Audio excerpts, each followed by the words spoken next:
भारत और पाकिस्तान की जंग सन 1947 में बरसगीर की तकसीम के बाद दो ममालिक वजूद में आए। वो दो ममालिक पाकिस्तान और भारत है। तकसीम के फ़ौरन बाद ही कश्मीर का मसला पैदा हुआ, जो दोनों ममालिक के दरमियान में दुश्मनी का बुनियाद बन गया। इसी दुश्मनी ने दोनों मुल्कों को जंग की तरफ धकेल दिया। पहली जंग सन 1947 में हुई थी, सन 1947 और 48 में हुई थी। तकसीम के फ़ौरन बाद कश्मीर में लड़ाई छिड़ गई। पाकिस्तान ने कबाइलों की मदद से कश्मीर पर कब्जा करने की कोशिश की, मगर भारत ने फौज भेजकर कश्मीर का बड़ा हिस्सा अपने कब्जे में ले लिया। जंग का अख्तिताम अक़वाम मुत्तहिदा की मुदाखलत से हुआ और कश्मीर दो हिस्सों में तकसीम हो गया, एक भारत के पास और दूसरा पाकिस्तान के पास।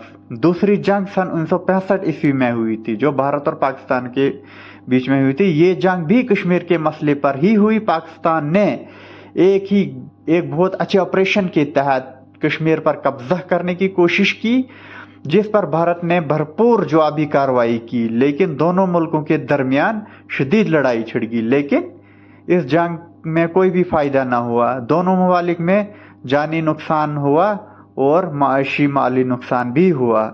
इसीलिए कहते हैं दोस्तों, जब भी दो मुल्क आपस में जंग करते हैं, इनमें कोई भी तरक्की नहीं करता। बहरहाल इसमें दोनों मुल्कों में नुकसान ही होता है, हजारों और लाखों की तादाद में जानी और माली नुकसान होता है। भारत और पाकिस्तान की चौथी जंग सन 1999 में हुई थी। 1999 में भारत और पाकिस्तान की चौथी जंग कारगिल की जंग है। ये एक महदूद जंग थी जो कारगिल के पहाड़ी इलाकों में हुई। पाकिस्तानी फौज और मुजाहिदीन ने खुफिया तौर पर भारतीय इलाकों में कब्जा किया। भारत ने भरपूर हमला करके अपनी पोजीशन वापस ले ली और आलमी दबाव पर पाकिस्तान को पीछे हटना पड़ा। नतीजा क्या निकला? इन जंगों में दोनों ममालिक को बहुत सारा नुकसान हुआ, लेकिन पाकिस्तान को इन जंगों में ज़्यादा नुकसान हुआ। इसीलिए दोस्तों, इन जंगों से किसी भी मुल्क में तरक्की ज़्यादा नहीं होती है और इसीलिए इन हिंदुस्तान और पाकिस्तान में बहुत ज़्यादा बेरोज़गारी होती है। दोस्तों, इसीलिए हमारे नबी पाक सल्लल्लाहु अलैहि वसल्लम ने फरमाया है कि जंग की ख्वाहिश कभी नहीं करनी चाहिए, और अगर जंग कभी हो भी जाए, जंग हम लोगों पे फ़र्ज हो जाए, और इस जंग से कभी पीछे नहीं हटना है। इसलिए जंग से कोई भी मुल्क तरक्की नहीं करता। जंग में एक हमारे हिंदुस्तान और पाकिस्तान में एक अहम मसला है, पानी का तनाज़ा। दरियाओं का पानी भारत से पाकिस्तान की तरफ आता है, इसीलिए पाकिस्तान को हमेशा खदशा रहता है कि भारत पानी को रोक सकता है। अगरचे इंडस वाटर गारंटी के तहत मुताहिदा मौजूद है, मगर फिर भी शक व शुबहत मौजूद रहते हैं। दहशतगर्दी और सरहदी कशीदगी। पाकिस्तान में मौजूदा कुछ शदीद पसंद गिरोहों पर भारत ये इल्ज़ाम लगाता है कि वो भारत में दहशतगर्द हमले करते हैं, जैसे मुंबई हमला 2008 में हुआ था। इसके जवाब में भारत ने सर्जिकल स्ट्राइक या फौजी कार्रवाइयाँ करता है, जिस पर कशीदगी बढ़ती रहती है।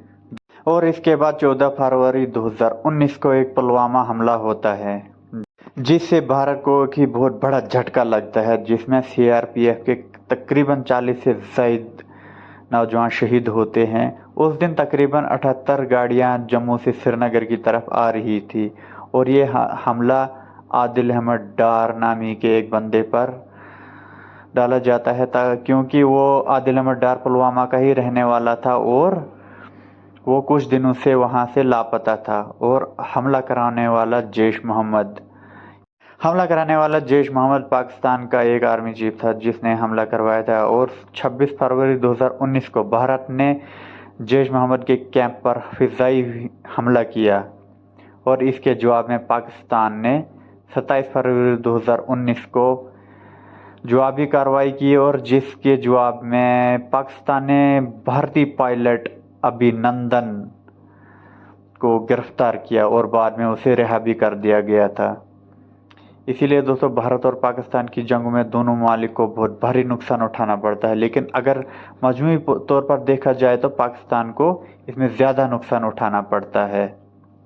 दोस्तों, जंगों से ममालिक में कोई भी तरक्की और इजाफा नहीं होता, तो आम लोगों को भी बहुत ही ज़्यादा नुकसान उठाना पड़ता है।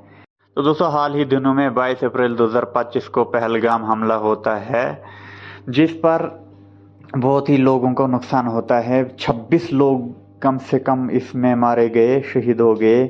इसमें ज़्यादातर मर्दों को निशाना बनाया, औरतों और बच्चों को छोड़ दिया गया। एक लोकल मुकामी भी था वहाँ का, और गवर्नमेंट ने इनको तो माली इमदाद की, लेकिन जब जान चलेगी तो इस इमदाद का क्या करें। इस हमले में M4 कार्बाइन और AK-47 का इस्तेमाल किया गया, जिसमें 5 दहशतगर्द थे और वो हथियारों से लैस थे, और उन्होंने अंधाधुंध फायरिंग चलाई पहलगाम मैदान में। जब भी ये पहलगाम मैदान में अंधाधुंध फायरिंग चलेगी तो सवाल ये पैदा होता है कि अगर ये इतने 5 नौजवान हथियारों से लैस थे तो हमारी मिलिट्री फोर्स कहाँ थी? उन्होंने इन नौजवानों को ये हथियार वहाँ तक पहुँचाने कैसे दिए, कहाँ से आए और कैसे घुसे? भारत और पाकिस्तान की जंगों में सबसे ज़्यादा नुकसान तो पाकिस्तान को ही उठाना पड़ता है, लेकिन फिर भी अगर ये जंग होती है तो क्यों होती, ये हमले होते हैं तो कैसे होते हैं? जिन भी मकामी लोगों की जान चला गई और लोगों को बहुत सारा नुकसान उठाना पड़ा, ये क्यों उठाना पड़ा? भारत ने अगर इन लोगों का इमदाद की भी, मदद की भी, लेकिन जब जान चली जाए तो इस इमदाद का क्या करें? इस हमले के बाद भारत ने पाकिस्तान का पानी रोक दिया और पाकिस्तान ने जवाबी कार्रवाई में हवाई फायरिंग, फिजाई फायरिंग की, और भारत ने भी पाकिस्तान पर हवाई फायरिंग की, फिजाई फायरिंग की, और दोनों ममालिक आपस में बहुत ही नफरत का शिकार हुए, आपस में बहुत ही नफरत करने लगे और एक दूसरे पर हमला करने लगे। दोस्तों, इन जंगों से तो कुछ नहीं होने वाला। अपने काम पर